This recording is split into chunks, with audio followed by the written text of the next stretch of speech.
aqui embaixo, inscreva-se. Todo dia eu posto uma novidade para você.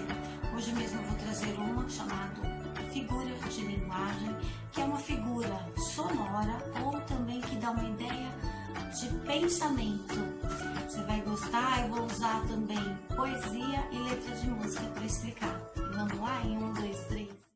O primeiro aí da figura de linguagem eu vou começar com a onomatopeia, que são os sons que imitam animais, ruídos, pessoas, murmurinhos. William Shakespeare, quando ele escrevia suas peças, né, seus atos para teatro, ele também foi muito inovador, porque ele usou esse tipo de som. Então, precisava falar de uma cena que passavam pássaros, então ele colocava atores na coxia fazendo esse barulho, imitando. Às vezes o animal exato que precisa, um ruído, então caiu e fez um estrondo enorme, pá! E aí ele pedia para jogar alguma coisa no tablado, para fazer um barulho estrondoso e assustar toda a plateia. Então ele foi inovador nisso, né? Usar esses sons, essa onomatopeia. Então você vai cair uma queda d'água, xabum, bing bing, tiroteio, barulho de bum, uma bomba, é uma onomatopeia. Muito usada também em história em quadrinho, né? Em HQ, que a gente acostuma a ver, a ouvir também esse tipo de som. No cinema, no teatro, eles chamam de onomatopeia, eles chamam de sonoplastia, e aqui na língua portuguesa é conhecida como onomatopeia, mas é a mesma coisa, são imitações desses sons, né, da natureza. Eu vou ler um trechinho, olha lá, ela digitava rápido, tec, tec, tec, é de Milo Leite. Então esse tec, tec, tec está imitando sons, é uma onomatopeia. Agora, na figura de linguagem, eu vou falar de aliteração. O que é isso? No fonema, a menor unidade do som, então é um fonema consonantal. Ao invés, então, de vir de uma vogal, ela vem da consoante, uma repetição de som. Então, eu vou usar uma frase que, por exemplo, eu vou usar o T e o Z numa palavra, e depois de novo o T e o Z, e depois o T e o S, e o T e o S. Então ela vai vir com bastante força e dando essa ênfase, né? O T ele fica forte, que é a consoante, o S ou o Z também, esse som de S. Quer ver? Atriz, atroz, atrás, atrez. Então aí é uma aliteração, também uma das figuras de linguagem. Então, nós temos também como figura de linguagem o eufemismo. Ele serve para amenizar esses sons de uma maneira mais estável, mais agradável. Então, por exemplo, você pode estar usando uma história em quadrinhos e aí uma das personagens pergunta para outra, o que é eufemismo? Aí fala o quê? Aí o outro responde, os pneuzinhos. Então, para não dizer assim, essa gordura, essa banha, esse pânceps, esse não sei o quê, então ele fala de um jeitinho mais agradável. E isso é eufemismo também na figura de linguagem. Agora, na figura de linguagem, a gente vai ver antítese, que é uma palavra, uma ideia que sempre remete a um sentido contrário do que ela quis dizer, né? Trabalhando sempre com opostos, ao invés de ser sinônimos, muito pelo contrário, são antônimos. Se eu falo dia, por outro lado eu falo noite, homem, mulher, velho, criança e assim por diante, né? Então eu trouxe uma frase aqui de Vinícius de Moraes, olha que legal. Tristeza não tem fim, felicidade sim. Então olha lá, tristeza, felicidade, não, sim. Né? Eu trabalho aí com antítese. Tem uma música do Lulu Santos que eu gosto bastante, né?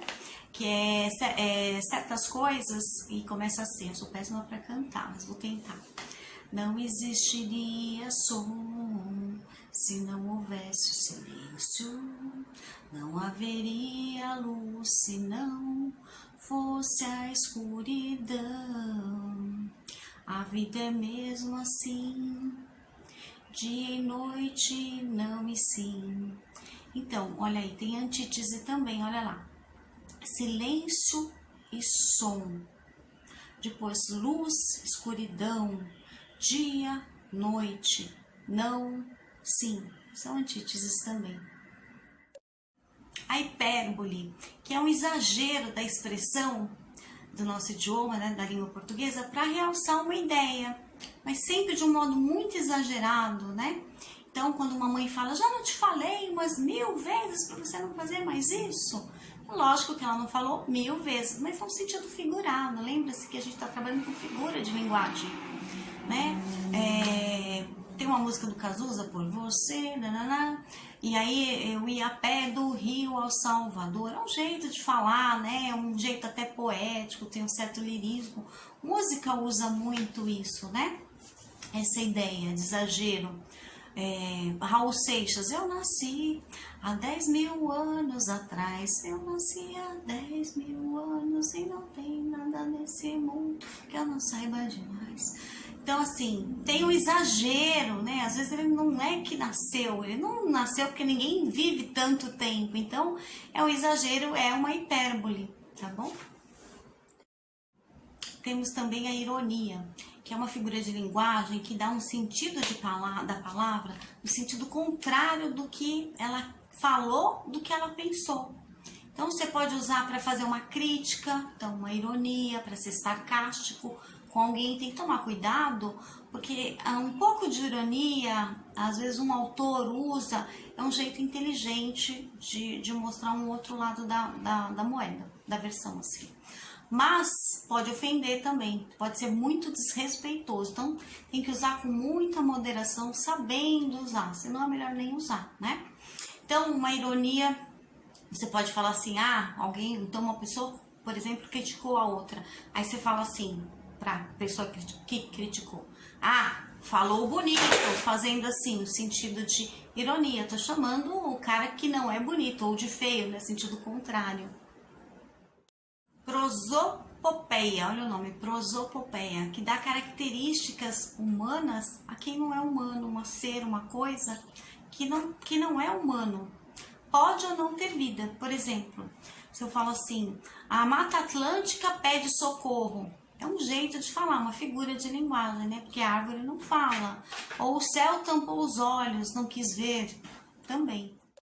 Temos também apóstrofe com E, não é apóstrofo. Eu tenho 2 vídeos já explicando só sobre isso, um apóstrofe e outro de apostrofo, falando das diferenças inclusive. Vou deixar embaixo aqui no link para vocês. Apóstrofe é quando você faz uma interrupção abrupta, fazendo um chamamento a alguém, a um ser celestial. Não precisa ser realmente real, tá? Pode ser também imaginário. Trouxe uma frase de Castro Alves, fazendo então esse chamamento, essa interrupção justamente da apóstrofe. Então começa assim: Senhor Deus dos desgraçados, dizei-me vós, Senhor Deus. Então aí tem um apóstrofe também, tá? E tem o último como gradação, como o emprego de uma sequência de palavras que em sentido ele vai crescente ou também o decrescente, tá bom?